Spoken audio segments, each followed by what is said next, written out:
planet so much now that it begins to wobble. The planet itself today wobbles because every one of us is calling out somebody named Jesus who never existed. Never existed. That's correct. So your melanin can be used to keep you in the prison because it's easily infected with illusion.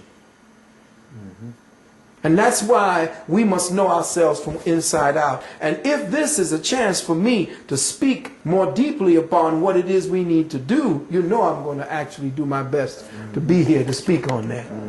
Thank you. Thank you. Thank you. Give thanks. Now, I need to read into the record for everyone some things that I put down very quickly for us to understand or understand around what this DNA situation is and what this whole concentration on genetics and, you know, what's going on with the genetics of disease, and we found a gene for cancer and a gene for leukemia and a gene for that. You can go down to Woolworths and find genes. There's genes in everything biological. But he needs to do that. He needs to think that he is in control, because he is going to poison you with what he finds. He can't do anything good with what he finds. He needs to keep poisoning you because by your suffering and pathology he lives. That's correct. Know that the medical system does not exist by your health. It exists based on you being maintained within a pool of pathology. That's correct. So his control, his science is to find out what may harm you so that he may stay in control. Oh, yes. There is no different, there is no upliftment in his science because he has completely extricated the principle of the deity of God within all of his science. You cannot find deity in any of his sciences. Therefore, it has to be satanic. So the study of genetics, the study of medicine, the study of all of the biologies that he has is a satanic study because he does not believe that a divine intelligence operates all things. Now, if I may ask you a question, if you would prefer just to go completely and I interject questions on the end, I'll try to do that. Good, but let me put this down because then the questions may have been answered by what I have put down here for you. So let me just get some rudimentary things down. Simply put, DNA, or deoxyribonucleic acid, makes RNA, ribonucleic acids, which in turn, ribonucleic acids makes proteins. Everybody knows what a protein kind of is.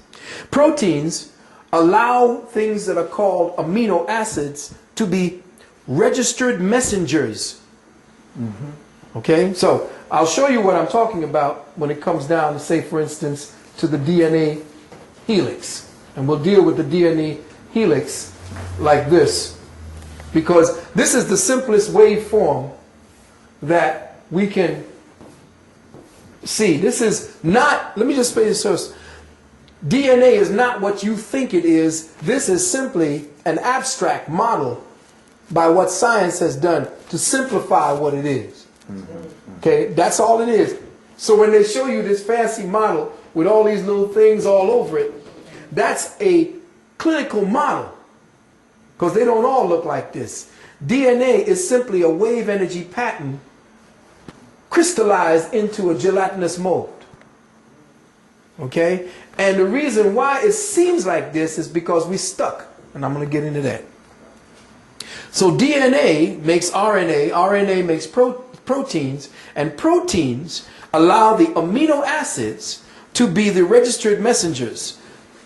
Each amino acid is different and thus has a different geometric shape specific to its duty. So amino acids are little messengers that attach themselves along the DNA. And I'm doing it extremely simplistic because if you get in contact with this guy, he will start getting into the church of his own scientific churches. Huge amount of gobbledygook that simply doesn't do anything because it's their own language. It's their own way of estranging you from what's going on inside of you. So, each amino is a microprocessor. a microprocessor of light signature frequencies. Okay? So when you eat, or when you breathe in, or when you drink water, or when you take in anything that's real food, the breaking down of substances, especially the stuff that you breathe, essentially comes from what your environment gives to you in the form of the breath. So as you breathe in or as you eat in, certain things become digested, not only in the lungs, but in the stomach and everywhere around you. Even knowledge and the sitting and learning is a form of digestion, which creates a certain type of etheric amino acid that is not yet detected by them. That's correct. Okay, so I already jumped you forward maybe 10 years to what they're going to discover somewhere down the line. But when you breathe in, your alveoli in your lungs acts as condensers and compressors of cosmic solar material that is in the air that you breathe. Now, a lot of people say, well, it's in the air. How can I don't see it? Well, you can tell that air is a form of atmosphere, or almost like a watery kind of atmosphere. If you were put your hand outside a car, for instance, and you feel that resistance as you're moving through it, and you can do this, you feel it. There's something actually feeling against my hand. Well, you're like a fish in a bowl, but you are in a more refined atmosphere. You see, so in this atmosphere is a whole other universe. You're living in a terrarium, an open terrarium or open aquarium, with a kind of water that's so refined that this is the way that you breathe. Like the fish breathes, the deeper and more condensed form of this same thing. You see. So when you breathe in what are called etheric materials, solar materials that condense to become your etheric amino acids. But the food you eat is a denser form of the same thing. So as you break down food, you break down food that essentially has signatures within them. The enzymes, the proteins, and the fats, and all the different types of glycerides, whatever it is that you have inside of that food, begins to break down to make certain proteins and sugars that begin to attach themselves along the DNA. Now, this DNA has these little signatures here because through your body every day, through your body, there are light waveforms that are constantly bombarding through your body, more refined, giving you information. And that information that's coming from the outside in the form of light and in the form of your emotions and the form of your thought processes and the form of the electrical magnetic energies in your nerves are passing through the DNA as well. Okay?